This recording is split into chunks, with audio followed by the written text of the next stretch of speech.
गांव के छोले पूरी वर्सेस शहर के छोले भटूरे। हम किसी एक निर्णय पर नहीं पहुंच पा रहे क्योंकि जितने टेस्टी ये छोले पूरी उतने ही टेस्टी ये छोले भटूरे हैं, इसलिए हमारे लिए ये कंपेयर कर पाना बड़ा मुश्किल है।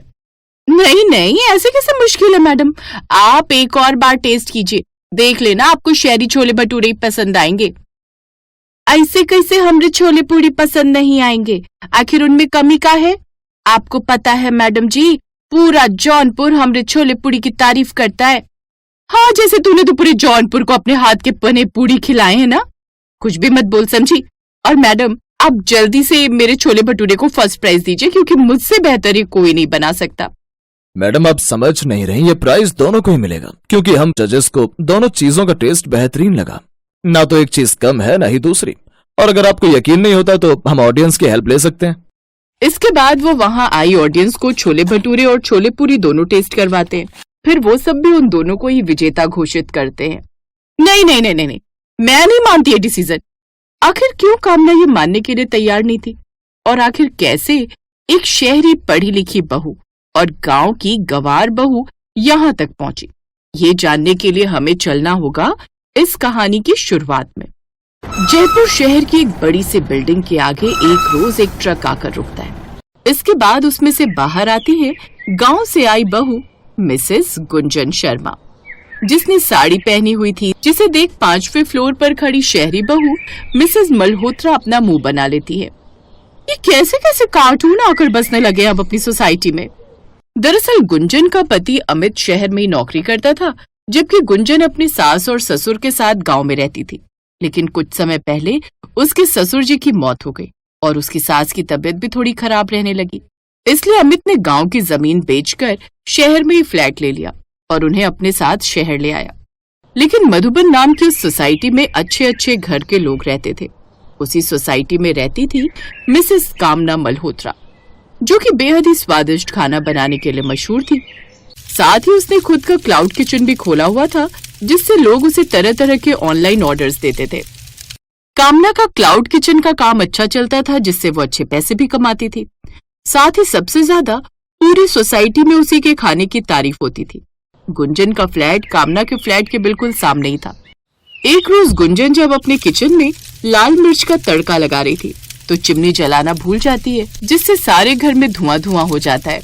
साथ ही सबको खांसी आने लगती है। माँ जी, आप बाहर बालकनी में जाकर बैठिए, मैं तब तक बाहर का दरवाजा खोल देती हूँ। बहू जल्दी कर, नहीं तो गांव की इस तेज मिर्च की खांसी से ही हम लोग परलोक सिधार जाएंगे। क्या माँ जी, आप भी। गुंजन मेन गेट खोल देती है, जिससे सारा धुआं कामना के सामने वाले फ्लैट में जाता है और उसे भी खांसी होने लगती है। ओफो, न जाने ये इस गंवार ने कहीं आग ही तो न लगा डाली, मुझे जाकर देखना होगा। कामना उसके घर जाती है। ओफो, तुमने ये चिमनी का बटन क्यों नहीं ऑन किया? हमको नहीं पता वो क्या होता है। अरे ये बटन इसको दबाना होता है, ये चिमनी इसलिए बनी है। गंवार कहीं की, ना जाने कहां कहां से आ जाते हैं। ऐसा कहकर कामना वहां से चली जाती है। कुछ देर बाद गुंजन पाव भाजी बनाकर तैयार कर लेती है।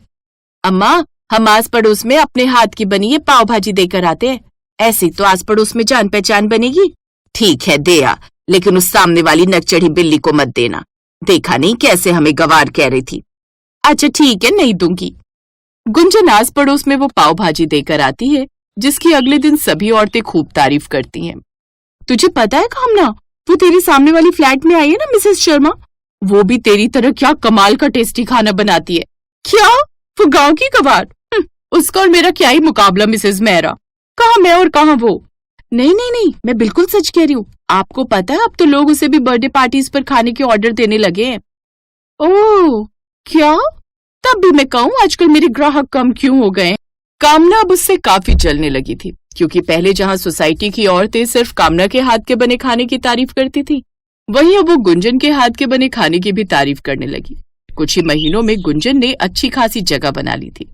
फिर एक रोज उस सोसाइटी में एक बड़े होटल वालों ने फूड कंपटीशन ऑर्गेनाइज करवाया, जिसमें सबसे अच्छी जिसकी डिश होगी उसे 5 लाख का इनाम दिया जाएगा। गुंजन बहू, तूने सुना लोग क्या कह रहे हैं? कोई खाने की प्रतियोगिता होने वाली है और सुना है सबसे अच्छा खाना बनाने वाली को 5 लाख का इनाम दिया जाएगा। मैं तो कहती हूँ तू भी नाम लिखवा ले। अम्मा जी, घर पर खाना बनाना अलग बात है और किसी मंच पर बनाना अलग। और हम कौनो मास्टर शेफ थोड़ी ना है जो कि बढ़िया सा खाना बना लेंगे। बस यही तो तुझ में कमी है, तू हमेशा खुद को दूसरों से छोटा ही समझती है। तू क्यों खुद को छोटा समझती है?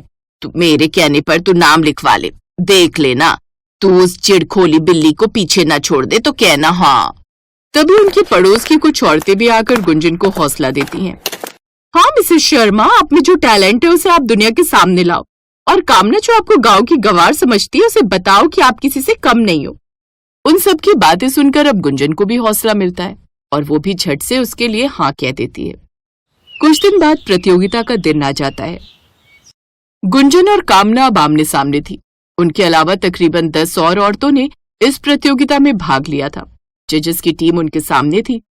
कामना जहां अपने स्पेशल छोले भटूरे बना रही थी, वहीं गुंजन छोले पूड़ी बना रही थी। आज तो सभी के सामने प्रूफ हो जाएगा कि हम में से कौन ज्यादा अच्छा खाना बना पाता है। खुद को बड़ा होशियार समझती है ना। हे गणपति बप्पा, अम्मा जी के कहने पर भाग तो ले लिया है हमने, लेकिन अब हमारी इज्जत रख लेना। दोनों पूरी जी तोड़ से मेहनत से लगी हुई थी। कुछ ही देर में उनकी डिशेस बनकर तैयार हो जाती हैं। आप सभी का टाइम अब होता है। अब हमारे जजेस बारी बारी से इन्हें टेस्ट करेंगे और उसके बाद घोषणा होगी आज के विनर की। इसके बाद सभी जजेस एक एक कर उनके डिश टेस्ट करते हैं, लेकिन सभी जजेस को उन दोनों के बनाए हुए छोले भटूरे और पूड़ी ही पसंद आते हैं और वो डिसाइड नहीं कर पाते कि आखिर किसका बनाया हुआ खाना ज्यादा अच्छा बना है। नहीं, मैं नहीं मानती ये डिसीजन। अगर आपको हमारी बात पर और ऑडियंस की बात पर विश्वास नहीं है तो फिर ठीक है, हम आप दोनों की आंखों में पट्टी बांधेंगे और आपके सामने वो हर डिश रखेंगे। आपको टेस्ट करके बताना है कौन सी वाली सबसे बेहतर है। इसके बाद उन दोनों की आंखों पर पट्टी बांधी जाती है और उन्हें सबका बना हुआ खाना टेस्ट करवाया जाता है। फिर जैसे ही कामना छोले पूड़ी टेस्ट करती है तो उसे खाकर खुश हो जाती है। वाओ, कितना टेस्टी है ये। इसी तरह गुंजन को भी सभी का खाना टेस्ट करवाया जाता है तो उसे भी छोले भटूरे बड़े पसंद आते हैं। कमाल के छोले भटूरे हैं ये। फिर दोनों की पट्टी खोली जाती है। हमने कहा था ना कि आपको भी यही पसंद आएंगे। अब उन दोनों को समझ आ जाता है कि उन दोनों का बनाया हुआ खाना ही बेहतर है और वो दोनों ही खाना बनाने में माहिर हैं। दोनों ये इनाम जीत जाती हैं, साथ ही 5 लाख रुपए भी। गांव के छोले पूड़ी और शहर के छोले भटूरे, दोनों का ही अपने आप में लाजवाब स्वाद है। इन दोनों का ही कोई मुकाबला नहीं। जो स्वाद और अपनापन गांव की छोले पूड़ी में मिलता है, वही शहर के लोगों को छोले भटूरे में मिलता है।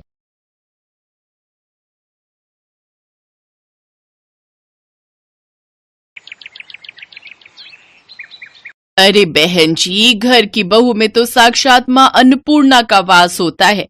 अपने परिवार को अच्छा अच्छा स्वादिष्ट और ताजा भोजन खिलाना तो हर औरत का धर्म होता है। बिल्कुल सही कह रही हो बहन जी, लेकिन आजकल पारिवारिक लड़की ढूंढ पाना उतना ही मुश्किल है जैसे गधे के सर में सींग। अब आप हमें ही ले लीजिए। अर्णव मेरा इंजीनियर है, कम से कम लाखों में सैलरी है उसकी, लेकिन फिर भी अपनी पसंद की लड़की नहीं मिल रही। वो क्या है ना, मेरा अर्णव विदेशी खाना खाने का बड़ा ही शौकीन है। कहता है सिर्फ उसी लड़की से शादी करूंगा जो विदेशी खाना यानी कॉन्टिनेंटल फूड बनाना जानती होगी। और आपको तो आजकल की लड़कियों का पता ही है, इंडियन खाना तो उनसे बनता नहीं तो विदेशी तो क्या ही बनाएंगी। अरे ना बहन जी, सब लड़कियां एक सी ना होती। मेरी सानवी तो हर तरह का खाना बनाना जानती है, खासकर वो विदेशी कॉन्टिनेंटल फूड। फिर तो जल्दी से उसे बुला दीजिए। उर्मिला अपनी बेटी को बुलाने अंदर जाती है।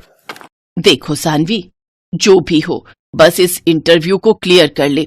बहुत बड़ी पार्टी आई है रिश्ते के लिए, खूब नौकर चाकर और गाड़ियां हैं घर में। तेरी बात पक्की हो गई ना तो तू राज करेगी राज। और सुनना, मैंने तेरी तारीफ में बड़े बड़े कसीदे पढ़ दिए हैं कि तुझे बहुत ही बढ़िया बढ़िया कॉन्टिनेंटल खाना बनाना आता है। माँ, मुझसे आलू पूड़ी रोटी सब्जी ये सब तो ठीक से बनता नहीं। पराठा बनाती हूँ तो पहचानना मुश्किल हो जाता है कि पराठा है या श्रीलंका का मैप। और कॉन्टिनेंटल डिशेस का तो मुझे नाम तक नहीं पता। अरे शुरू में तू ना वो यूट्यूब देखकर बना लियो, फिर जब उनका मन भर जाएगा कॉन्टिनेंटल खाना खाकर तो वो खुद ही मना कर देंगे बनाने को। वैसे भी अंग्रेजों का ये बेतुका खाना ज्यादा दिन तक थोड़ी ना खाया जाता है। चल अब अच्छे से टचअप लेकर बाहर आ जा। तैयार होकर सानवी बाहर आ जाती है। फिर बातचीत में अर्नव की मम्मी और अर्नव को सानवी बहुत पसंद आती है। साथ ही जब वो ये पूछते हैं कि उसे कॉन्टिनेंटल खाना बनाना आता है तो इस पर सानवी कहती है, कॉन्टिनेंटल खाना? जी, वो बनाना तो मेरे बाएं हाथ का खेल है। ये बात सुनते ही लड़के वाले झट से शादी के लिए तैयार हो जाते हैं। कुछ ही दिनों में दोनों की शादी भी हो जाती है। शादी के बाद देखो सानवी, तुम्हारे हाथ के बने कॉन्टिनेंटल खाने की तारीफ तो हमने बहुत सुन ली। अब आज जल्दी से कुछ बढ़िया सा बनाकर खिला दो। अभी बनाकर लाती हूँ। रसोई में जाकर वो यूट्यूब खोलती है। फिर सोचती है, नहीं नहीं नहीं नहीं नहीं, अगर मैंने इन्हें कोई फेमस डिश बनाकर खिलाई तो ये लोग समझ जाएंगे कि मुझे कुछ भी बनाने नहीं आता। ऐसा करती हूँ, कुछ भी बना देती हूँ और उसे कोई भी नाम दे दूंगी। सानवी फ्रिज खोलती है। उसे उसमें तुरई दिखाई देती है। वो कच्ची तोरी में मसाले लगाकर अवन में ग्रिल होने के लिए रख देती है। कुछ देर बाद वो उसे बाहर निकालती है तो देखती है सारी तुरई करारी हो गई होती है। हे भगवान, ये तो कुछ ज्यादा ही करारी हो गई है। हाँ, एक काम करती हूँ, मेयोनीज और टमाटो केचप दोनों को मिक्स करके इसके ऊपर लगा देती हूँ। फिर सानवी पूरे कॉन्फिडेंस के साथ वो परोसती है और खुद किसी बहाने से रसोई में चली जाती है। वो डिश देखकर अर्नव अपनी माँ से कहता है, छी माँ, ये कौन सी सब्जी की डेड बॉडी है, काली पीली सी। छी माँ, मुझे तो देखते ही उल्टी आ रही है। ऐसा ना हो मुझे उल्टी हो जाए। चुप कर तू, पता भी है मैंने कितने कसीदे पढ़े हैं तेरी तारीफों के। तू मॉडर्न है, तुझे विदेशी कॉन्टिनेंटल खाना पसंद है। अब कहीं बहू को पता चलेगा ना तू ऐसा है तो कहेगी किन गवार लोगों से पाला पड़ गया है। अब उसने बनाया है तो कॉन्टिनेंटल डिश ही होगी कोई। तू तो बस बीच बीच में झूठी मूठी तारीफ करता रही हो। ठीक कहती हो माँ, लेकिन सच्ची में माँ, ये बहुत ही वाहियात है खाने में। तभी सानवी वहां आ जाती है। वाह वाह बहू, क्या मजेदार कॉन्टिनेंटल खाना बनाया है तूने। इतना मजेदार खाना तो मैंने किसी 5 स्टार होटल में भी नहीं खाया। अरे वाह, माँ जी को मेरे हाथ की ये जली हुई तोरई इतनी पसंद आई। वाह वाह वाह भगवान, तूने बचा लिया। हाँ सानवी, अच्छा बना है। अब तुम कल बनाना इटालियन पास्ता। हाँ हाँ, क्यों नहीं। कम से कम कुछ तो जानी पहचानी चीज खाने को मिलेगी। अगले दिन सानवी इटालियन पास्ता बनाने के लिए किचन में जाती है और यूट्यूब पर रेसिपी देखने लगती है। मुझे तो इनके नाम से भी चक्कर आ रहे हैं। भला मसालों के नाम भी कोई ऐसे रखता है क्या? और ये लेट जूस क्या होता है? सीधे सीधे पत्ता गोभी भी तो बोल सकता है। बस बहुत हुआ, अब तो मैं अपने हिसाब से ही पास्ता बनाऊंगी। और कौन सा ये अंग्रेज आते हैं हमसे सरसों का साग सीखने जो हम इनका पास्ता बनाए। उस दिन भी यही हुआ। सानवी ने पास्ता में व्हाइट सॉस मिलाने की जगह उसमें अरारोट और कॉर्नफ्लोर मिलाया। साथ ही साथ पास्ता में ढेर सारी लाल पिसी हुई मिर्च भी डाल दी। अब देखना, अब ये इनका आखिरी पास्ता होगा। इतनी लाल मिर्च झोंक के डाली है कि आज के बाद नाम नहीं लेंगे कॉन्टिनेंटल खाना बनाने का। सानवी वो पास्ता लेकर बाहर आती है। वाह वाह वाह, बन गया पास्ता। हाँ हाँ हाँ, लेकिन आज इटालियन नहीं, मैंने आखिरी पास्ता बनाया है। लाला बहू, आखिरी हो या पहला, हमें तो खाने से मतलब है। तू ला झट से प्लेट में निकाल। अर्नब और उसकी माँ पहला चम्मच खाने के बाद ही 2 गिलास पानी पी जाते हैं। पास्ता थोड़ा तीखा लग रहा है ये कहकर वो पास्ता छोड़कर उठ जाते हैं। अब वो हर रोज इसी तरह अजीबोगरीब डिशेस बनाकर, कभी वो पनीर स्वाहा बनाती तो कभी साग अनकारा।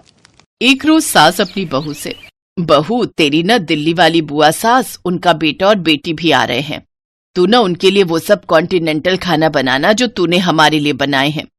वो बुआ ना बड़ा ही मजाक उड़ाती थी मेरा कि भाभी तेरी जिंदगी तो दाल चावल रोटी में ही कट जाएगी। हमारे घर तो हर देश का खाना बनता है। आज सबको दिखा दूंगी मेरी बहू कितनी गुनी है। हैं? अब पर माँ जी, मैं कह रही थी कुछ सिंपल ही बना लेते हैं। सबको ना ये मिर्च मसाले वाला खाना पसंद नहीं आता। नहीं, तुम वही सब बनाना, उन लोगों को भी पता चले कि हमारी बहू कितनी मॉडर्न है। और हाँ, वो पनीर सुहाहा और आखिरी पास्ता भी जरूर बनाना, बस मिर्च थोड़ी कम रखना। शाम को सब मेहमान आ जाते हैं। दिल्ली वाली बुआ, उनकी बेटी और कनाडा में 7 साल तक शेफ की नौकरी करने वाला उनका बेटा मयंक, वो सब सानवी के लिए गिफ्ट लेकर आते हैं। फिर रात को सब बैठकर साथ में डिनर कर रहे थे। मयंक बेटा, तू तो एक बढ़िया शेफ है, लेकिन मेरी बहू तो तुझसे भी बड़ी शेफ है।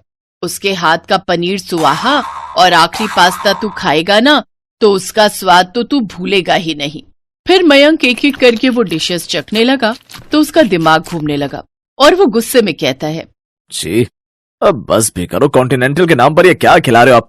जली हुई तोरई, राख हो चुके पनीर टिक्के और अरारोट में बना हुआ आखिरी पास्ता, ये भी कोई खाना है? अरे ये कॉन्टिनेंटल तो क्या कोई फूड ही नहीं है। भला कौन से ग्रह के लोग ऐसा बेस्वाद खाना खाते हैं? मैं एक शेफ हूं और अच्छे से बता सकता हूँ इसमें क्या क्या डला है और ये कैसे बना है। सानवी बहू, ये जो कह रहा है वो सच है। मुझे माफ कर दो मम्मी जी, मुझे लगा था मैं YouTube से सब देख देख कर बना लूंगी, लेकिन सब गड़बड़ हो गया। पर आप दोनों तो उंगलियां चाट चाट कर खाते थे ना? उंगलियां चाट कर नहीं, बल्कि नाक बंद करके और अपनी उंगलियां रोक रोक कर खाते थे, क्योंकि सच तो ये था हमने कभी पहले कॉन्टिनेंटल खाना खाया नहीं था। तो क्या आपने झूठ कहा मुझसे? हाँ बेटा, जैसे शादी करने के लिए तेरी माँ ने झूठ के पहाड़ बनाए ना, वैसे ही मैंने भी बनाए। हाँ, और आप दोनों के इस झूठ में आखिरी पास्ता हम दोनों का बन गया। ये बात सुनकर सभी जोर जोर से हंसने लगते हैं।